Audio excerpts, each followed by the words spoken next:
Hello guys, आज का जो सीएफएम का आपका पेपर था, सीएस एग्जीक्यूटिव का, काफी सारे बच्चों ने उसके अंदर में आग लगा दी है। जो बच्चों के मैसेजेस है उससे आपसे बता रहा हूँ। अच्छा, आज का पेपर अगर किसी बच्चे ने 75 मार्क्स का भी लिखा होगा ना, तो समझ जाना कि बॉस तुमने बहुत अच्छा पेपर लिखा है। 75 प्लस 80 100 वाले बच्चे ने तो बहुत ही ज़्यादा तूफान कर दिया आज के पेपर में। अच्छा, आज का जो पेपर था वो मोटा मोटी तौर पे जर्नल एंट्री बेस्ड पेपर था। तो ये रहा आप लोगों का पेपर का रिव्यू। और हाँ, इसका जो डिटेल्ड सॉल्विंग वाला सेशन है, मैं आने वाले 1 या 2 दिन के अंदर में यस एकेडमी फॉर सीएस के यूट्यूब चैनल पे आप लोगों का ले लूँगा, अगर किसी बच्चे को जानना है कितने नंबर आने वाले हैं। राइट, सो बिल्कुल निराश होने वाली बात नहीं है। पेपर बहुत अच्छा था और जर्नल एंट्री बेस्ड था। जिसका भी बेसिक्स ऑफ अकाउंट्स अच्छा रहेगा ना, उसको ये पेपर इजी गया रहेगा। कॉर्पोरेट अकाउंटिंग वाला एफएम के अंदर में, कॉर्पोरेट अकाउंटिंग के कंपैरिजन में एफएम का थोड़ा सा paper as compare to corporate accounting, FM का पेपर थोड़ा सा लेंथी और डिफिकल्ट मैं बोल सकता हूँ। सो देखो, सबसे पहला वाला जो पार्ट है 60 मार्क्स का, उसमें पार्ट 1 में सबसे पहला वाला क्वेश्चन ही बच्चों को जैकपॉट मिल गया, जिसके अंदर में जर्नल एंट्रीज पूछी है related to issue of shares. Right, company को 50,000 शेयर्स इशू करना है, application allotment, first call, final call की अमाउंट दे दी है। और आप लोगों को जैसे यहाँ पे पहला वाला सवाल क्या पूछा है, पास द जर्नल एंट्री। अच्छा, बच्चों को जो अपने यस एकेडमी के सीएस के यूट्यूब चैनल पे ऑलरेडी पेपर के 1-2 दिन पहले जो बताया था, जो लिस्ट बना करके दी थी, उसमें से बाय गॉड ग्रेस है ना, पता नहीं हर बार होगा कि नहीं होगा, पर बाय गॉड ग्रेस काफ़ी सारा पेपर है ना। मेरे को इतनी खुशी हुई ना आज कि बच्चों का, जैसे हर बार बच्चे सीएफएम का पेपर रहता है तो बच्चे डरे हुए रहते हैं, इस बार इंस्टीट्यूट ने पेपर थोड़ा सा अच्छा निकाला, उसमें बच्चों ने भी अच्छा परफॉर्म किया।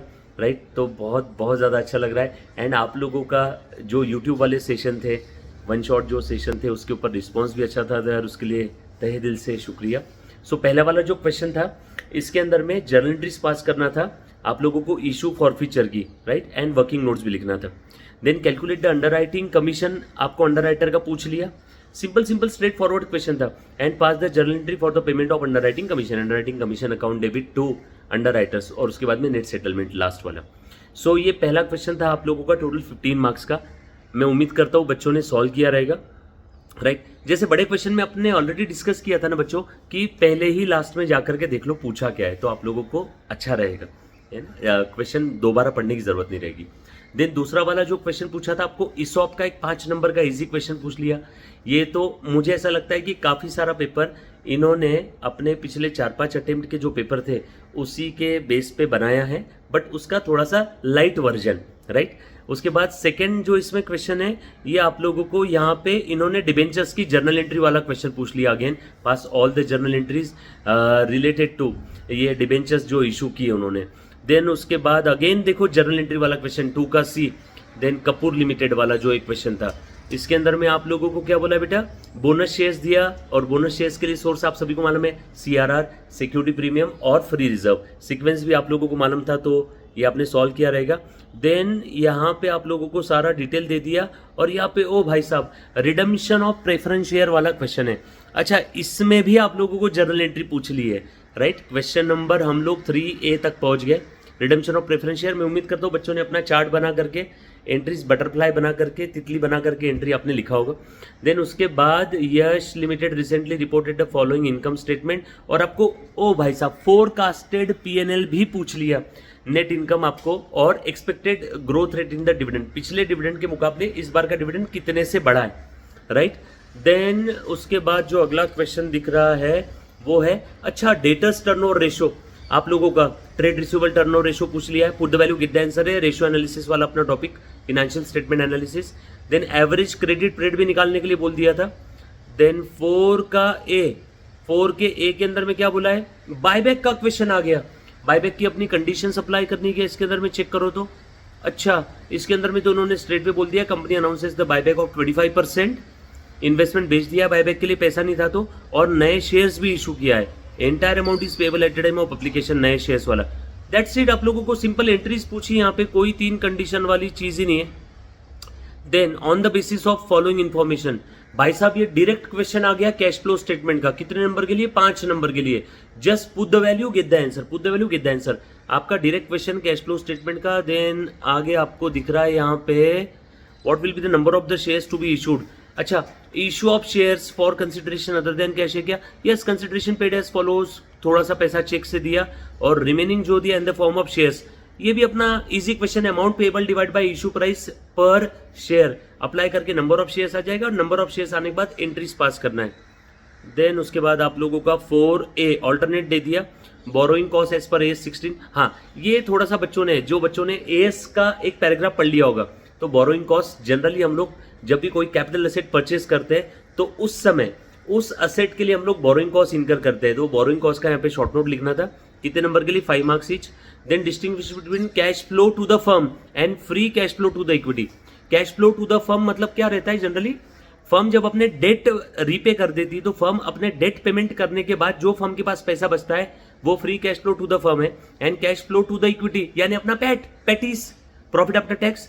आप लोगों के सारे टैक्सेस और इनडायरेक्ट एक्सपेंसेस, सारे टैक्सेस पे करने के बाद में आखिरी में जो पैट बचता है, profit available for the equity shareholders, वो आपका रहेगा cash flow to the equity. Then what are the 5 key features of the schedule 3। Schedule 3 के फीचर्स पूछ लिए और डिस्क्लोजर, बैलेंस शीट और P&L का फॉर्मेट बना देना था। यार इजी था पेपर, मींस ऐसा है कि अगर 75 नंबर का भी किसी बच्चे ने सॉल्व किया होगा ना तो समझ जाना बॉस आपने बहुत अच्छा किया, 75-80 मार्क्स का भी सॉल्व किया तो। देन आप लोगों को अच्छा पे बैक पीरियड पूछ लिया, कैपिटल बजटिंग वाला क्वेश्चन है, और क्या क्या चीजें पूछी है। अच्छा 20 मार्क्स के लिए देखो ये 4 क्वेश्चन पूछे बच्चों। Rank the proposal A to D on the basis of पे बैक पीरियड। सो पे बैक पीरियड का अपना फॉर्मूला अप्लाई करना है, डिस्काउंटेड पे बैक पीरियड भी नहीं है। उसके बाद फिर से पूछा है rank the proposal on the basis of present value index PVI। Then उसके बाद पूछा है coefficient of variation, again formula base है। And which proposal is riskier and which proposal should be accepted. तो आपको थ्योरी कंक्लूजन लिखना था on the basis of above methods, ये प्रपोजल अच्छा है, ये प्रपोजल बुरा है।